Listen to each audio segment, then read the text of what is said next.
So how's it going, my Comic Chat Army? We're here today with George Michail and Chris Cam, the writers of Cover of Darkness.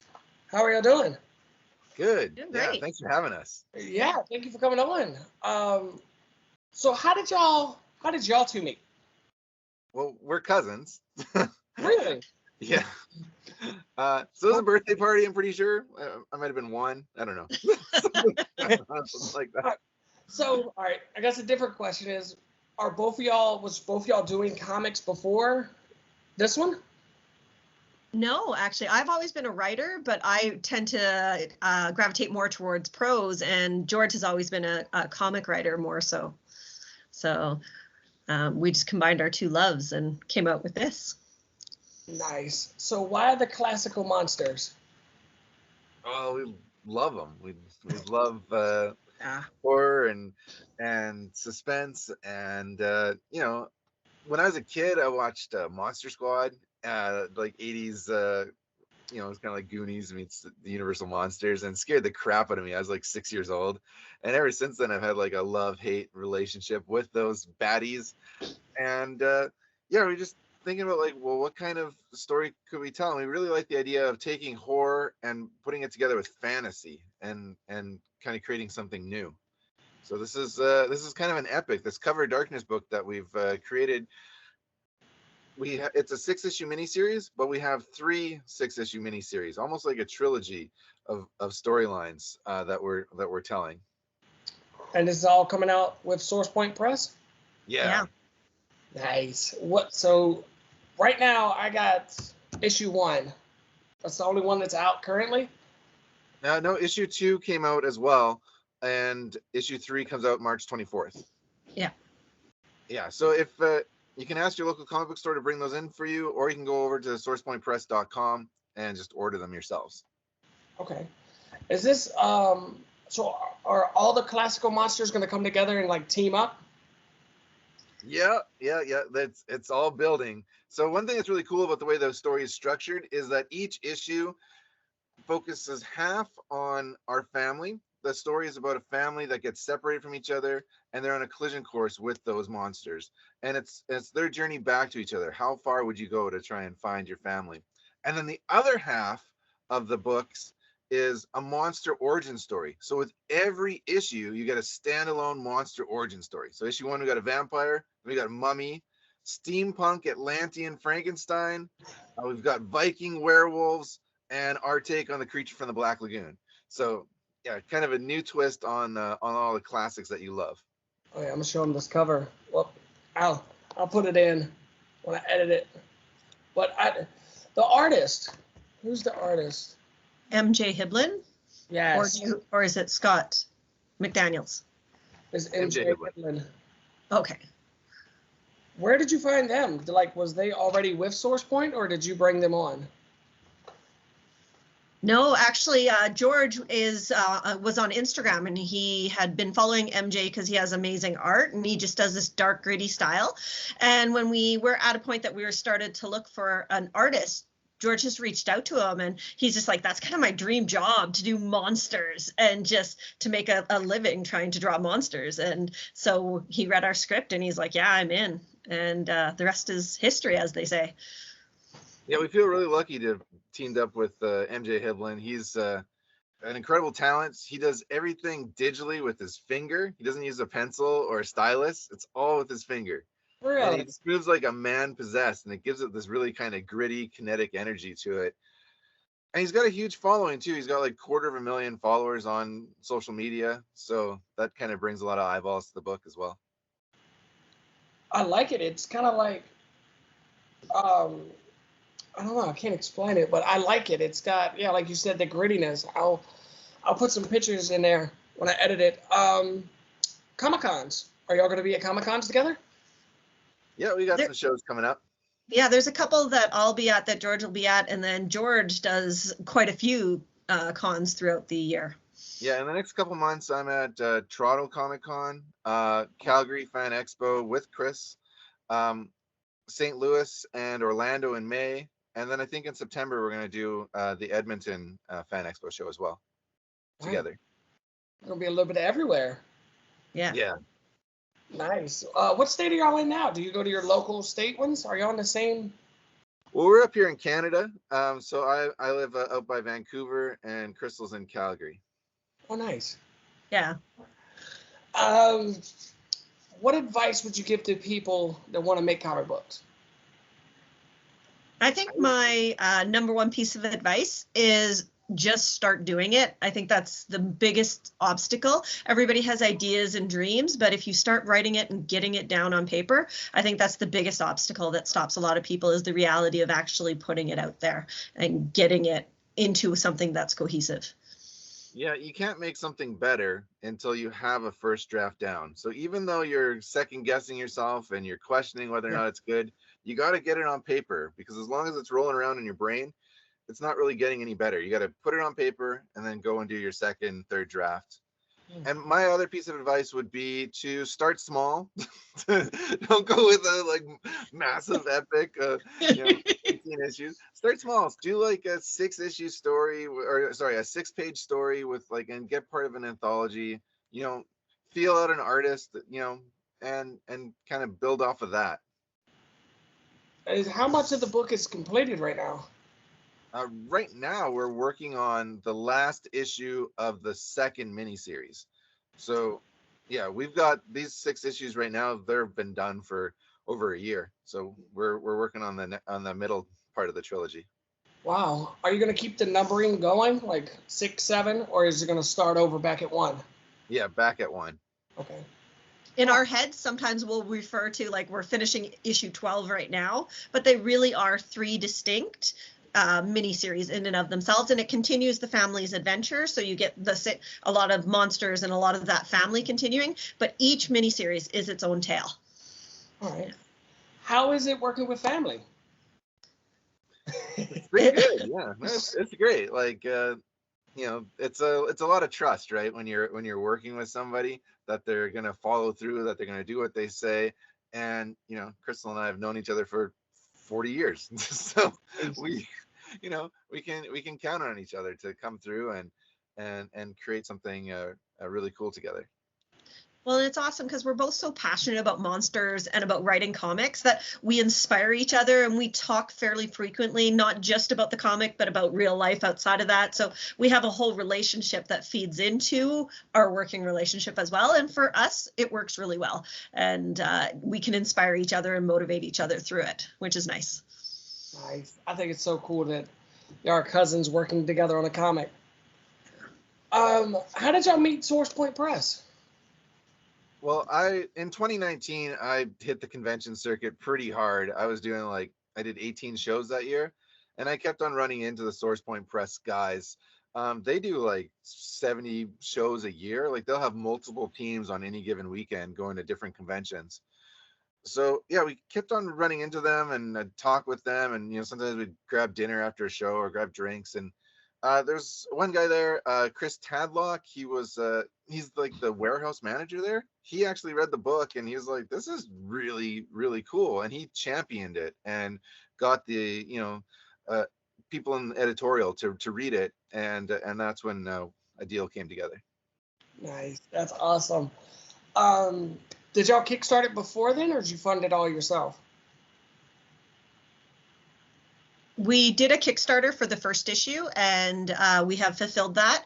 And that was before we signed on with Sourcepoint Press. And we fulfilled it and finished it because the first issue has actually been done for about 2 years, just over 2.5 years. And so we're way back when we started, we did that Kickstarter maybe 1.5 years ago, George, would you say 2 years? Yeah. It was a while ago, but now we've got issues coming out through Sourcepoint, which we're super excited about. Yeah, I gotta get issue 2 and 3. I didn't know they was coming out that fast. Well, we had a delay with the paper shortage, so issue 1 was supposed to come out in January. It didn't come out until like February 19th, and then like the following week, issue 2 came out. So it was like bam, bam, 1 and 2 in 2 weeks. Nice. Do y'all have a favorite cover? Well, I do love the Scott McDaniel covers. I felt so lucky to get him on the team. They're behind me here. These are the originals.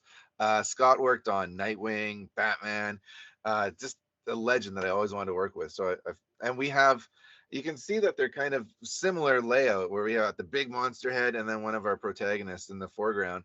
And so he did all 6. So those are collectibles, and those are not a limited edition. It's a cover B, so it's the same amount.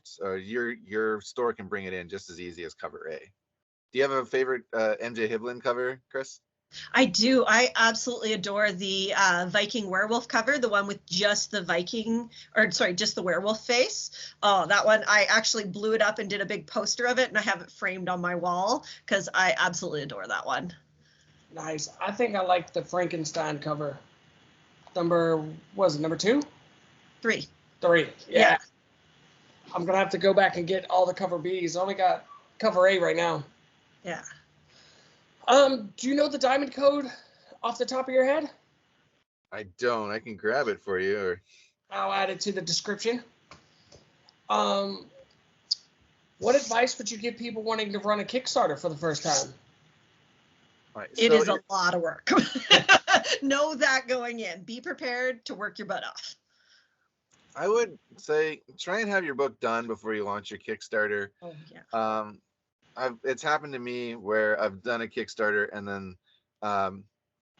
things happen with artists. Like on my very first Kickstarter that I ever did, I ended up going through 3 different artists. And we had like 6 pages done. I'm like, okay, I'll launch it now and it'll be great. And then that guy dropped out, and then I had another guy, and then that guy had health issues, and then I finally got a third person to come in and finish the art, and it took me over a year to fulfill my first Kickstarter. And it's just so heartbreaking. I would say, okay, so my biggest piece of advice is you can't just put it out there on your social media, because people will kind of just glance over it and won't necessarily back and support your book. What you actually need to do is message people individually and be like, hey man, remember that time in high school when I made you that mixtape? Can you back my book, please? Because really, when you're starting out, it's like grassroots, people you know, friends and family, old coworkers. So you got to message them individually and say, hey, can you back this book? I put a lot of work into it. I'd really love your support on this. And put a little personal touch in there too when you talk to them. All right. How do you know when an artist is right for you?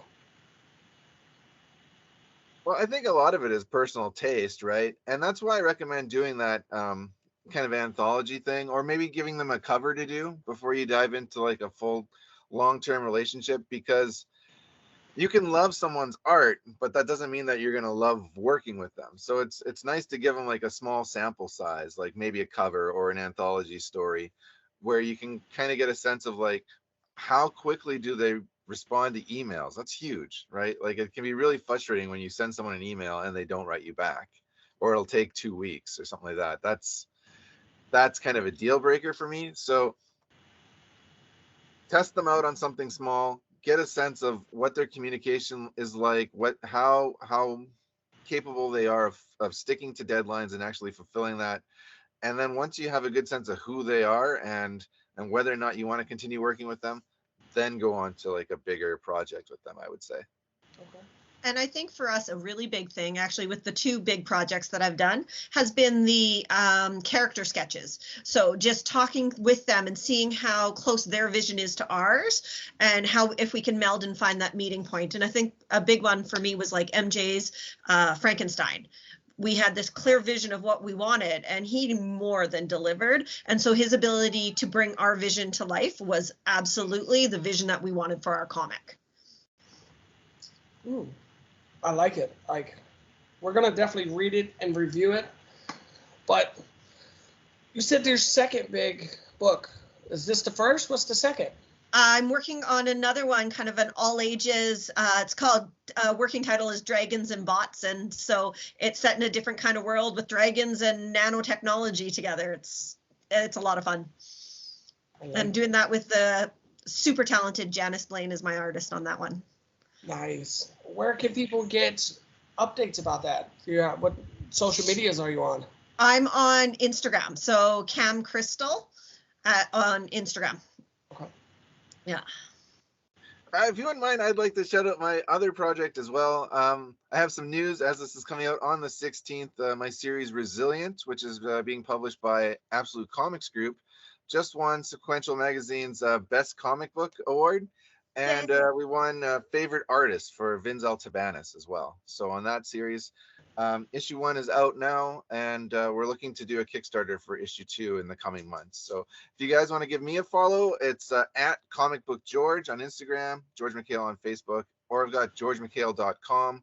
You can head over there and give me a follow and kind of keep up to date on Cover of Darkness and my other projects as well. Nice. Congratulations on the awards. Thank you. So, I don't think I've ever had this before. How is it working with 2 different publishers? Oh, well, they're very different, and you know, it's been a learning curve, kind of figuring out just how the different publishers do things. But it's been great. I've been really thankful to have. It's just such a vote of confidence, right? When someone says, "Hey, we think your project is good, and we feel like this is something that we can all be profitable on. Let's put this out into the world." It's just really validating, and it feels great. So, yeah, I've really liked working with both Absolute Comics Group and Sourcepoint Press as well.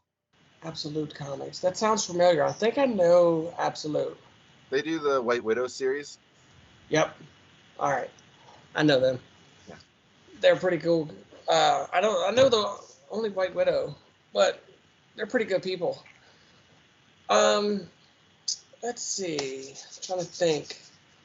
Kind of ran through everything kind of quickly. Is there anything y'all want to say that we haven't touched on? Maybe more about the book. I don't know. We didn't do the pitch. Give me the pitch for the book. Yeah.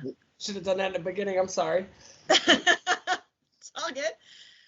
Set in a medieval world, we have a mom and her 2 daughters, and she has a pair of shape-shifting nephews that turn into animals. And so what we do is we brutally tear this family apart, and we put them on a collision course with all of the worst monsters that you can imagine. If you think of your mummy, your creature from the Black Lagoon, we've got werewolves, vampires, and we have an amazing Frankenstein that we absolutely love as well. And so after brutally tearing this family apart, each one has to overcome their own obstacles, and all they want to do is reunite as a family. Yeah, it's kind of like Game of Thrones meets Universal Monsters. Yeah. And with those twin shape-shifting boys, you get like gorillas fighting werewolves. You got polar bears fighting yetis. It's just totally bonkers. It's kind of like just monster mayhem together. It's a lot of fun.